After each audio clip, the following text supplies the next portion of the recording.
back to Cavaliers Live, presented by your local Toyota dealers. The Cleveland Clinic Global Peak Performance Center construction is well underway. If you're driving past the arena, you can often get a good look at the progress. It looks incredible. New interior renderings were just recently released as well. For more on the progress and happenings around the organization, Serena Winters is standing by with CEO of Rock Entertainment Group, Nic Barlange. Thanks, Kaylee. We have the pleasure of being joined by Nic Barlange, the CEO of Rock Entertainment Group. And Nic, there's so many exciting things around the corner in Cleveland, but for our purposes, knowing that the new Cavaliers practice facility is been under construction and there's a lot of new things happening, what can you tell us to get us excited about this? Yeah, you know, it's when we started this journey a few years ago with the Cleveland Clinic, it's kind of surreal to be sitting here today, you know, less than 11 months before we move into the new practice facility. And so the Cleveland Clinic Global Peak Performance Center, as it's been kind of erected out of the ground over the last couple of years, over the last year and a half, it really is this iconic venue. It's going to be something that it'll be the first of its kind in the NBA. It'll be the largest indoor practice facility in the NBA when it comes online. And in partnership with the Cleveland Clinic, it'll be the longest standing partnership in NBA to date. It'll be over 55 years, our relationship with the Cleveland Clinic, when we come to the end of this current extension. And so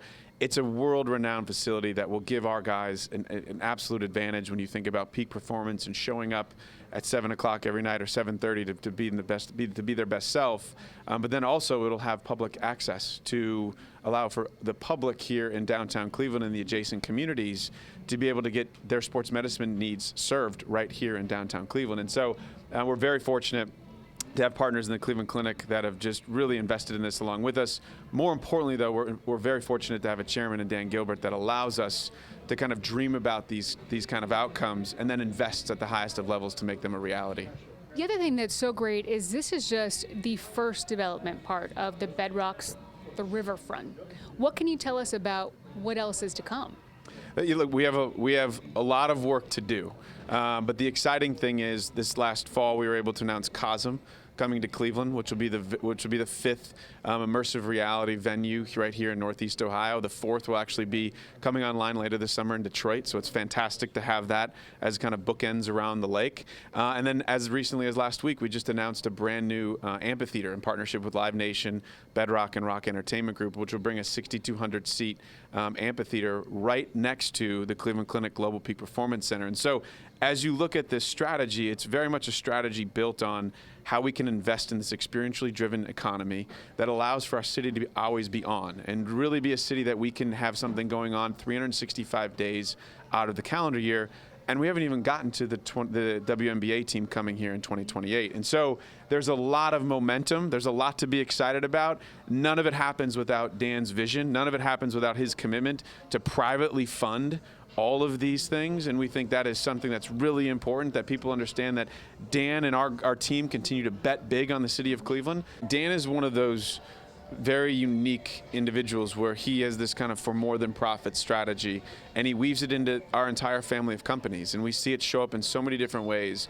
You know, over his 21 years of stewardship of this franchise, he's already invested $1.1 billion in sports and entertainment infrastructure. All these things I speak about that are to come are in addition to that. And so when you think about it, you know, money and numbers don't lead with Dan, they follow. And they follow in a way that allows us to harness the momentum that we've created, allows us to dream about what can be possible, and then allows us with some hard work and some innovation and some ingenuity, allows us to really make them a reality for our community. And we firmly believe this experientially driven economy is a way forward for us. You know, when you think about welcoming over 5 million people to the Gateway District by 2030, that gives an economic impact to our city that is unrivaled. And we think it's something that not only creates momentum, but creates sustainability from an economic perspective. And all of that is being unleashed due to Dan's investment, Dan's vision, and our team's extremely hard work to make it a reality every single day. And we think that's something that's very important that the community continues to rally behind and to support and embrace. And the reception so far has been phenomenal. Well, we can't be more excited to have all this open up. It's going to be a great time. And Nic, thank you so much for joining us. Thank you. Back to you, Kaylee.